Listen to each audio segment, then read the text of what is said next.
विवस्त हो गया और विवस्त तो तुम्हें चरण छूने नहीं देगा। शंकर बाबा का होता है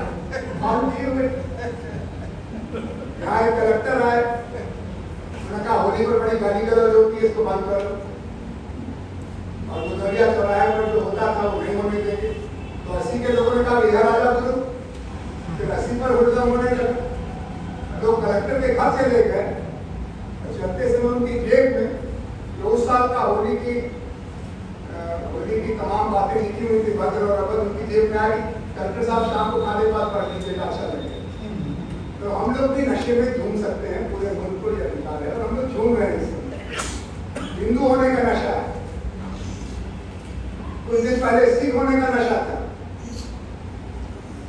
जो बोले सो निहाल, सत श्री अकाल, राज करेगा खालसा। उसके पहले 1946-47 से मुसलमान होने का नशा था, अलग रहेंगे अलग रहेंगे। सर सैयद अहमद ने कहा, विवेकानंद ने कहा, गांधी ने कहा ये सब बकवास है, साथ रह ही नहीं सकते। आज भी पाकिस्तान से ज्यादा आबादी हिंदुस्तान में मुसलमानों की, और जिन्होंने पाकिस्तान बनाया उनकी मजाक पर कोई अगर फूल चढ़ाने चला जाए तो तौबा तौबा करो। और दोनों टुकड़े हिंदुस्तान और पाकिस्तान, अमेरिका, रूस, फ्रांस, इंग्लैंड, इनके टूटे हुए खिलौनों को अपनी सारी कमाई समेट करके देते हैं और इंतजार करते हैं कि कब पहले वो बम मारे कि हम बम मारे, घर में घुस के मारे। ऐसे माहौल में इस समय परिवर्तन की ताकतों का एकजुट होना लाजमी हो गया। और जो लोग नशे में झूम रहे थे उनमें से कुछ लोग तो साल भर धरना देते रहे। भारत के किसान आंदोलन के एक बड़े हिस्से ने नई आर्थिक नीतियों का समर्थन किया। भारत के युवा आंदोलन के एक बड़े हिस्से ने ग्लोबलाइजेशन में जाएंगे, राजीव गांधी से शुरू हुआ था कि 21वीं सेंचुरी में जाएंगे, 21वीं शताब्दी में। ये गांधी वालों ने कहा कि भाई 21वीं शताब्दी तो आप जानना चाहें चाहे न जाना चाहें, आपको जाना ही पड़ेगा। आपकी तैयारी कितनी है शिक्षा में, रोजगार में, सामाजिक न्याय में, स्त्रियों के साथ लोकतांत्रिक साझेदारी में, उसके बारे में चर्चा नहीं होता। अभी सब टेक्नोसेंट्रिक सोल्यूशन होगा, कंप्यूटर आएगा, मोबाइल आएगा, सबसे लग जाएगा। सबके पास मोबाइल आ गया। ज्यादातर नौजवान इस खबर का इंतजार करते हैं कि जो दरखास्त डाली थी उसका इम्तहान कब होगा, जो इम्तहान किया था उसका नतीजा कब आएगा, जो नतीजा निकला था उसकी ज्वाइनिंग की चिट्ठी कब आएगी। चिट्ठी नहीं आती, टेक्नोलॉजी है लेकिन सोल्यूशन नहीं। सोल्यूशन तो नीतियों से होगा ना, दृष्टि से होगा, सपने से होगा, लक्ष्य से होगा। मांग रहा है हिंदुस्तान रोटी कपड़ा और मकान, ये 1930 से नारा चलता था। कभी जवाहरलाल लगाते थे जो नेता थे जनता के, फिर और लोग लगाने लगे। आज भी वो नारा लाजमी नारा है, जिसके पास रोटी नहीं है उसके लिए मुल्क का नक्शा रोटी के टुकड़े के इर्द गिर्द है, जहां रोटी है वहीं चले जाते। अभी मैं पिछले हफ्ते 10-12 दिन के लिए यूरोप की एक व्याख्यान यात्रा पर गया, वहाँ हिंदुस्तानी भी मिले और ऑस्ट्रिया जर्मनी के तो लोग मिले। दुनिया में दूसरे देश के लोगों के लिए अब कहीं जगह बची नहीं, लेकिन भारत छोड़ो आंदोलन चल गया। टेक्नोलॉजी में, मेडिसिन में जो बच्चे जाते थे उनके माँ बाप का सपना होता था कि किसी तरह से पढ़ लिख करके ये बाहर जाए और बुढ़ापा हमारा इनके साथ कटे, हमको भी बाहर मिले। गांधी जी जब गांव पढ़ने के लिए विदेश जाना चाहते थे तो 3-4 दिन उनकी माँ ने खाना नहीं खाया। गांधी जी पढ़े कि हमको पढ़ने जाना है। आज अगर कोई लड़का लड़की अपनी माँ पिता से कहे कि हमको पढ़ने बाहर नहीं जाना है तो माँ पिता खाना छोड़ने के 3-4 हफ्ता कहे बेवकूफ, बगल वाला गया है, तुम भी सैन फ्रांसिस्को जाओ, तुम भी बर्लिन जाओ। अगर सैन फ्रांसिस्को बर्लिन जाने की औकात नहीं है तो कम से कम दुबई जाओ, वहीं जाकर के मकान बनाओ, गाड़ी चलाओ, हमारे लिए कुछ इंतजाम करो। सारा केरल, सारा पंजाब विदेश जाने के उस समाधान को भागो भागो भागो, बदलो नहीं भागो। जयप्रकाश जी ने खड़े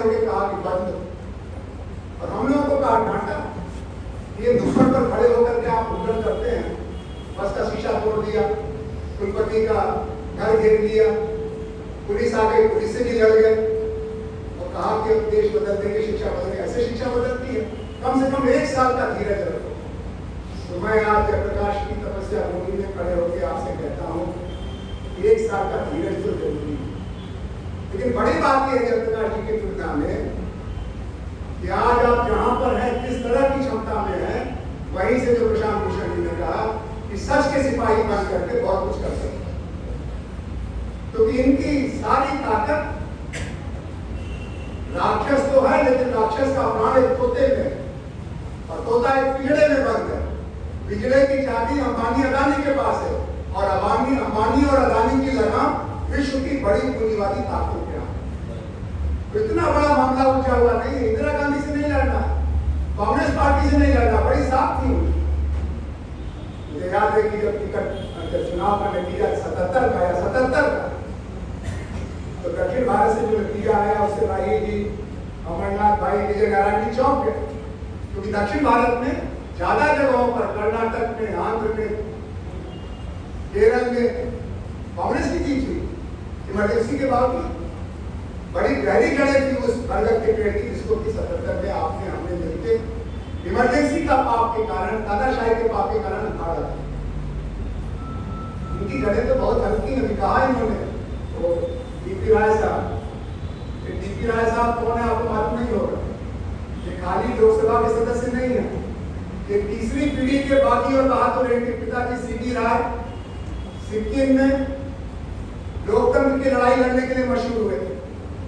सिक्किम टाइम्स से क्या बात निकालते थे राय साहब आपको। यहाँ और जो भी लोग आए हैं, मुझे सबका गिनाना नहीं है, मुझे इसको देख के बहुत अच्छा लगा जो भी पानी दे रहा था। रामचंद्र राही के पिताजी स्वतंत्रता सेनानी, रामचंद्र राही दीवानों की अगली कतार के नायक, जागृति राही, अब वो कहाँ गया, वो क्या नाम है उसका, हाँ,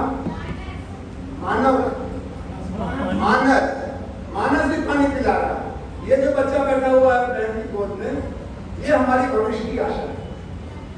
ऐसे ही संस्कारों का एक सिलसिला चलता है। तो ऐसे देश में आप तानाशाही का, फासिज्म का खेल खेल रहे हैं, जो अपने जान की कीमत पर इस देश को बचाने का हौसला रखता है। गांधी जी को मालूम था कि इस रास्ते पर वो जा रहे हैं, हिंदू मुस्लिम एकता का रास्ता, दलितों के उद्धार का रास्ता, स्त्रियों की मुक्ति का रास्ता और सबसे ज्यादा भारत की आजादी का रास्ता, उस पर चलते चलते जान जा सकती है। कस्तूरबा की जान कहां गई? महादेव देसाई की मौत कहां हुई? जेल में हुई, और उसके बावजूद चलते रहे। हम लोग उसी विरासत के साथ जुड़ी ताकत के भरोसे यहाँ इकट्ठा हुए हैं। मुझे आपसे, क्योंकि आप जानते हैं ना कि हम लोग बेवकूफों की बारात के खुदा है, बेवकूफों की बारात के खुदा। 66-67 में उन्होंने इसी इलाके में कांग्रेस हटाओ देश बचाओ का नारा लगाया। अब कांग्रेस हार गई थी, सत्यनारायण सिंह और रुस्तम सेठी और प्रभु नारायण सिंह जिनके लड़के वहां अरविंद बैठे हुए हैं, सब जीते थे 9 राज्यों में, पंजाब से लेकर बंगाल तक, और उधर केरल और तमिलनाडु में कांग्रेस की सरकार हटी थी। लेकिन 68-69 आते आते अपनी ही सरकार की लाठी में तो खाने लगे। चौधरी चरण सिंह ने जेल में बंद किया और कहा कि जेल खाना कोई पिकनिक घर नहीं है, आप में से किसी को बी क्लास नहीं मिलेगी। तो लोग चरण सिंह को हटाओ। चरण सिंह के हटाने के चक्कर में इंदिरा गांधी आ गई 71 में। इंदिरा गांधी जी के चुनाव में हम लोग दूर से पहचान रहे थे, इसलिए रायबरेली में प्रचार करने गए थे राजाराम जी के पक्ष में, इंदिरा गांधी के खिलाफ। लोग कहते थे बड़े बेवकूफ हो यार, इस समय चारों तरफ इंदिरा गांधी का डंका बज रहा है। पाकिस्तान को तोड़ दिया उसने, बांग्लादेश बना दिया, कम्युनिस्टों को अपनी दोनों जेब में रख दिया, फिर सीपीआई एक तरफ सीपीएम और ऊपर वाले जेब में सोशलिस्ट पार्टी। इनके खिलाफ प्रचार क्या कर रहे हैं, उनका देखा जाएगा। अपनी बात कहना हमारा फर्ज है, जहां तक पहुंचे। 71 में जो बात नहीं सुनी गई, 77 में गाय भी हारी और बछड़ा भी हारी, इंदिरा भी हारी और संजय भी हारी, लेकिन 6 वर्ष लगा लोगों को समझने। तो साथियों, दूसरों को समझने का भी मौका देना चाहिए। हमको दिखाई पड़ रहा है, इसकी जरूरी नहीं कि आपको भी दिखाई पड़ता है, और जब तक आपको नहीं दिखाई पड़ता है तब तक हमको कहना है कि देखो वो सांप है, रस्सी नहीं है, सांप है, रस्सी नहीं है, सांप है, रस्सी नहीं है। ऐसे उन्होंने 89-90 आधी रोटी खाएंगे, इंदिरा जी बताएंगे, क्योंकि न चरण सिंह सुने, न जगजीवन राम सुने, न मोरारजी भाई सुने, तो कहते तीनों में कहते जयप्रकाश कौन है, कितना वोट मिला जयप्रकाश को। तो उन्होंने कहा बस सरकार थोड़ी देर में असलियत पता चल जाएगी। 80 में सब लोग गए चुनाव लड़े, जयप्रकाश नहीं थे, तो एक से एक महाबली धराशायी हो गए। और कुछ तो ऐसे फूल में मिले दोबारा उनका कोई नाम लेने वाला नहीं बचा, इंदिरा के शासन में आ गए। फिर हम लोग 89-90 में राजा नहीं फकीर है, देश की तकदीर है। फिर बीपी सिंह जी देश बनाते बनाते पता नहीं किस गली में चले गए, अब उसमें से निकल ही ना पावे। बनारस में कई गलियां ऐसी हैं कि आप अपनी गाड़ी ले तो जा सकते हैं, लेकिन अगर आप चलेगा पीछे सांड आ गया तो ना आगे जा पाएंगे ना पीछे निकल पाएंगे, गाड़ी और खाएंगे। बीपी सिंह के साथ यही हुआ। आज बीपी सिंह का नाम लेकर के कोई ट्रेन की शताब्दी नहीं मनाता, बेचारे बड़े और भोले आदमी थे। फिर हम लोग कुछ दिन के बाद एक और कार्यक्रम में लग गए, नई अफनीत के खिलाफ। हमारे ही लोग जो समाजवादी आंदोलन के थे, जेपी आंदोलन के थे, वो लोग बिहार में थे, उड़ीसा में थे, बनारस में, लखनऊ में थे, कलकत्ता में थे। बंगाल से लेकर के लखनऊ तक एक ही आवाज आती थी कि 2 आदमी इन्हीं लोगों के साथ मिलकर खेलना पड़ेगा, पूंजीवाद लाना पड़ेगा, तब आएगा समाजवाद, तब आएगा साम्यवाद। मानूंगा कि सब के सब उस बाढ़ में बह गए, सांप बची नहीं। और मनमोहन सिंह जी ने कहा कि हमारी तो गठबंधन की सरकार की मजबूरी है। तो प्रशांत भूषण जैसे लोग पिटीशन लेके जाते थे, यहाँ चोरी हो रही है, वहाँ चोरी हो रही है, वहाँ चोरी है। तो भाई चोरी हो रही है तो सही बात है, लेकिन हमारी मजबूरी है, कुर्सी पकड़ के रखना है। उन्होंने कहा कि चोरों को हटाना है। प्रशांत जी कहते हैं कि शायद वो आंदोलन हम लोगों के हाथ में था, लेकिन जब गुड्डी कटी तो पता कोई और निकल गया। हम लोग खाली परेशान लेकर के खड़े रह गए। उसका नाम है नरेंद्र मोदी। नरेंद्र मोदी की भी गुड्डी कटने वाली है, और उसमें उत्तर प्रदेश का योगदान होने वाला है, हमारी वजह से नहीं कटने वाली है। वो कहते हैं कि ये तो खाली छापा मरवाता है कि भगवा के हाथ में अगर राज आ जाए तो कोई नजर चला देगा। आदित्यनाथ एक नया संस्करण है, चुनाव के जरिए लोकतंत्र को खत्म करने की ताकत पाने की। ऐसा दुनिया में कहीं नहीं हुआ। हिटलर ने नहीं किया, मुसोलिनी ने नहीं किया, जो आदित्यनाथ कर। इसलिए उत्तर प्रदेश के लोगों की सबसे बड़ी जिम्मेदारी, और उत्तर प्रदेश में भी बनारस के लोगों की बड़ी जिम्मेदारी है। बनारस के लोगों ने एक बार नहीं 2 बार भांग के नशे में हर हर मोदी, घर घर मोदी, हर हर मोदी। हम बनारस में हर महादेव सुन के बड़े हुए, महादेव की जगह मोदी को रख दिया। तो बनारस से प्लास्टिक शुरू हो रहा है, इसके लिए हम आप सभी को बहुत धन्यवाद देना चाहते हैं, आयोजकों को, जिन्होंने ये कहा कि बनारस आओ और यहाँ से जो देश में इस समय धुंध फैली हुई उसके मुकाबले में एक प्रकाश का स्तंभ बनाया जाए। इस सम्मेलन का बहुत खास महत्व है, क्योंकि ये बनारस के लोगों के लिए प्रायश्चित का भी मौका है। जिस बनारस में तुलसी और कबीर एक साथ थे, उस बनारस में मुसलमान होने की सजा, गरीब होने की सजा, हम पूछते रहते हैं हमारे जो आपके सम्मेलन में, तो राजमार्ग से नहीं आया, हवाई जहाज से उतरिए और जो राजमार्ग बना है उधर से, उधर रामनगर से होते हुए आप पता ही नहीं चलेगा कहीं कितना तरक्की हो गई गुरु, बड़ा सही हो गया सर। तो आप जब आप आइए राजघाट इस वादी से अलग से, तो कहेंगे गुरु का यूक्रेन और रूस की लड़ाई है होता था, हर सड़क टूटी हुई, हर तरफ मैं जमा, अधनंगे लोग, आदमी औरत बच्चे, बेरोजगारी का भयंकर आलम। इस समय 10-12-15 हजार लोग रेलवे स्टेशन से लेकर विश्वनाथ मंदिर तक मिलते हैं आपको, तो कहते हैं हाथ में सब गंगा वंगा बांधे रहते हैं, चेहरे पर दिखाई पड़ा कि भगवाया हुआ है। अब विश्वनाथ जी के मंदिर जाना था, चला चला पहुँचा देंगे।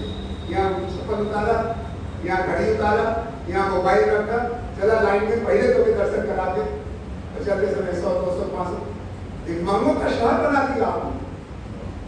और कहा था काशी को क्योटो बनाएंगे। क्योटो का हो भाई आपके मालूम है, काशी के काशी रह गए रहता तो ज्यादा अच्छा रहे। और ये बात भारतीय जनता पार्टी के लोग कह रहे हैं, क्योंकि वहां भी लोग कहते हैं कि हम क्या कि कापर करूं सिंगार किया तो रानर। इस समय भारतीय जनता पार्टी पर पैसे वालों का नशा करेगा। सारा हिंदुस्तान कोरोना काल में बर्बाद हुआ, खाली 2 ताकतों की ताकत बढ़ी। एक तो भारतीय जनता पार्टी, इसका दफ्तर जिले जिले में, राज्य में और केंद्र में कितना शानदार करके 5 सितारा होटल, कहां से पैसा आया? काला धन। और दूसरा 100-150 अरबपतियों का घर खानदान, इसमें 2 नाम हम लोग जानते हैं, बाकी 98 नाम का पता हम लोग अगली मीटिंग में दे देंगे। 2 नाम है अबानी और अडानी। कैसे हो रहा है इतना अन्याय? तो हम लोगों को 3 सवाल का जवाब लोगों को देना, हम लोग बड़ी कोशिश कर रहे हैं। वो जो हम लोग से गलती हुई 1914-15 वाली, उसका प्रायश्चित हम लोग भी कर रहे हैं। खाली बनारस के लोगों को प्रायश्चित करने के लिए नहीं कर रहे। 400 लोग वैकल्पिक राजनीति के लिए लोकसभा के चुनाव में कूदे थे, 400 लोग। उसमें एक नक्कटा बंदर हम भी थे। हमारा ही लड़का वहां चुनाव लड़ रहा था, लेकिन गाता बजाता नाचता था। हमको न गाना आवे, न बजाना आवे, न नाचना आवे। और पिछले चुनाव में वो आदित्यनाथ के खिलाफ सपा के टिकट पर चुनाव लड़ा था गोरखपुर से। इस बार वो दिल्ली से लड़ा, जीत गया। तो हम लोग इस समय पिछले 2015 से लगातार वैकल्पिक नवनिर्माण के रास्ते पर चलने की कोशिश कर रहे हैं। उसमें गांधी से सीख रहे हैं, अम्बेडकर से सीख रहे हैं, मार्क्स से सीख रहे हैं, और लोहिया जयप्रकाश तो हमारे मूलाधार नहीं। 3 सवाल का जवाब आपके इस सम्मेलन को देश के बेचैन लोगों को देना है। नंबर 1 कि देश बचाओ भाजपा हराओ का मतलब क्या है? देश बचाओ भाजपा हराओ नारे का मतलब क्या है? उसका राष्ट्र निर्माण से क्या संबंध? दूसरा सवाल, तो कुछ लोग ये समझते हैं कि भाजपा हराओ का मतलब 2024 में जब चुनाव की गिनती होगी तो ऐसा माहौल बना दिया जाएगा कि जिलाधिकारी महोदय ये घोषित करेंगे कि बनारस लोकसभा से नरेंद्र मोदी पराजित हुए। भाजपा हराओ का इतना ही मतलब नहीं, वो तो चुनाव के दिन की बात है, वो तो अंतिम क्रिया है। उसके पहले बहुत कुछ करना है। जैसे किसान, किसी किसान से पूछिए कि क्या करो, खेती का काम मतलब है, तो कहेंगे खेत को ठीक करना है, अच्छा बीज डालना है, बीज को चिड़िया ने खा लिया उसको बचाना है, खाद पानी का समय से इंतजाम करना है, निराई करना है, तब कटाई करना है, तब दवाई करना है, तब बाजार में जाएगा। लंबा काम। वैसे ही राजनीतिक परिवर्तन भी लंबा काम। 1921 में गांधी जी ने देश को कहा कि स्वराज इन 1 ईयर, असहयोग आंदोलन की आधारशिला स्वराज इन 1 ईयर, और स्वराज मिला 1921 के बजाय 1947, 26 साल। क्यों? गांधी जी ने पाया कि हमारी सेना तो तैयारी नहीं थी, 14 से लेकर दिल्ली तक हिंसा हुई, और उसमें से जो स्वराज इन 1 ईयर के नारे पर झूम के लोग निकले थे अपने स्कूल कॉलेज से, उनमें से कुछ लोग टिके, बाकी चले गए। लेकिन वही फिर अगले 25 साल में पंप करके लोग नायक बने, महानायक बने, और उन्हें झुका दिया अंग्रेजी झंडा और तिरंगा लहराया। वैसे ही हमको भी ये जानना है कि परिवर्तन की राजनीति, प्रतिरोध की राजनीति घंटे 2 घंटे का काम नहीं है, लंबा काम। लेकिन जयप्रकाश जी के जमाने से ज्यादा आसान हो गया। अभी अगर मोहिदा रफीक एक ट्वीट करें तो 2 प्रतिक्रिया हो।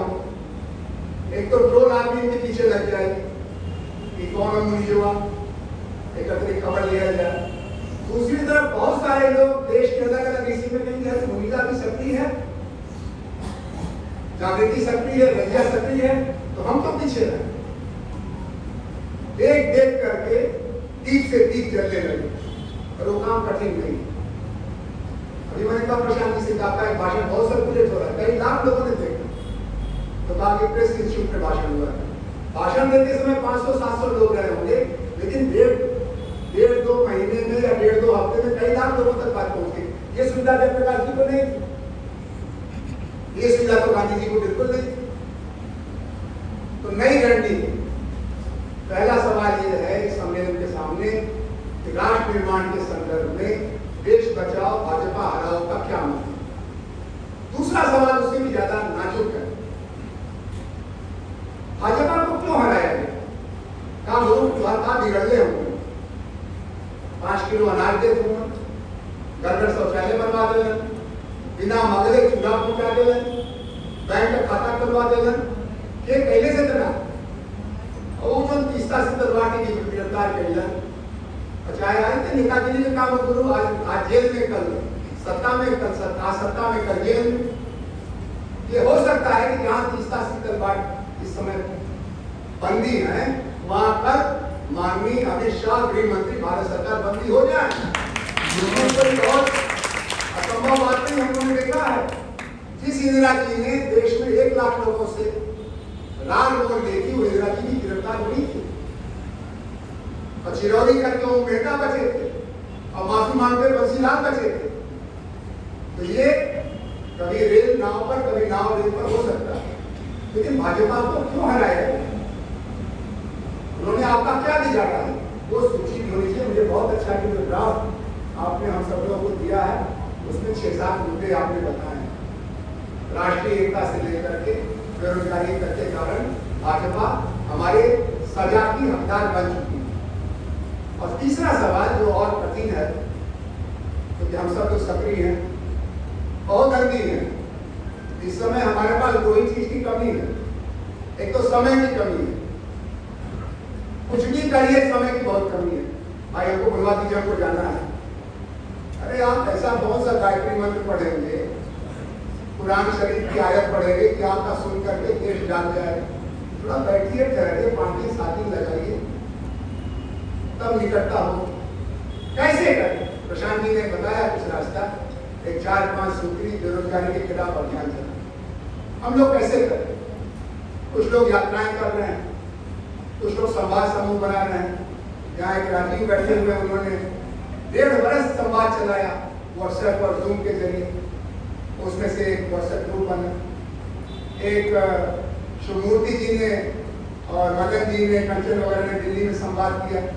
उसमें से देश बचाओ करके छोटी छोटी मोर्चे की कहानियां बनानी पड़ेगी, हम सबको बनानी पड़ेगी। लेकिन अच्छी बात यह है कि इस देश में कुल 750 जिले के आसपास,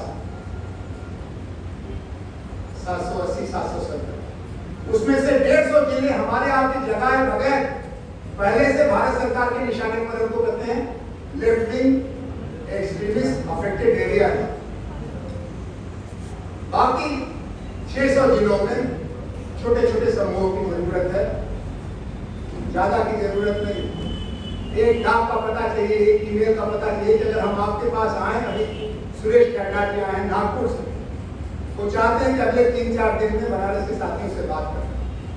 तो मैं अभी बात करते हैं, रामधीरत जी से, जागृति से, अब्दुल्ला भाई से बात हो जाए। ऐसे ही हम लोगों को नोडल पॉइंट्स चाहिए। भास्कर राव ने एक अध्ययन किया सेंटर फॉर मीडिया स्टडीज के, इतने विराट देश में 80-90 जगह हैं, 80-90 पॉइंट्स ऑफ एक्शन। जैसे बनारस अगर है तो गाजीपुर, बलिया, जौनपुर, आजमगढ़ बनारस के साथ ही अपने को मान के चलता है। दिल्ली अगर है तो गाजियाबाद, नोएडा, गुड़गांव, फरीदाबाद दिल्ली का हिस्सा मान के चलता है।